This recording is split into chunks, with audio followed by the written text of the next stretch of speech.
নমস্কার, কেমন আছো সবাই? আশা করছি ভালো আছো। আমিও ভালো আছি। আমার একটা নতুন মিনি ব্লগে তোমাদের সবাইকে স্বাগত জানাই। তো সকাল সকাল চলে এসেছি, এখানে চকুলি করা হচ্ছে আর সাদা আলু তরকারি করা হয়েছে, কেন কি আজকে বৃহস্পতিবার, তার জন্যই খালি সাদা আলু তরকারি। আর এখানে দুপুরের লাঞ্চে করা হচ্ছে আলু দিয়ে, মিষ্টি কুমড়া দিয়ে, পুঁই শাক দিয়ে তরকারি। এখানে করা হয়েছে কুঁদরি ভাজা। তো নিরামিষ তো, তার জন্য একটু দুটো তিনটে আইটেম করা হচ্ছে আর কি। এখানে এটা দুপুরে। আর এটা পাতাকপি ঘন্ট করা হয়েছে, ক্যাপসিকাম, গ্রিন মটর, আলু, টমেটো, বাঁধাকপি দিয়ে একটা ঘন্ট। আর আমাদের কলোনি থেকে দেখো সবাই দিছিল, প্রয়াগরাজ দিছিল। তো এখান থেকে আসার পরে গুরুসভা দিচ্ছে, তো তো সেখানে আসছি, যাত্রা এখানে খাওয়া দাওয়া আছে।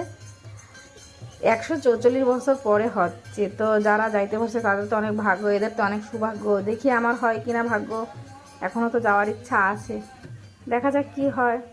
তো যাই হোক, সব ভালো থাকো, সুস্থ থাকো, বাই।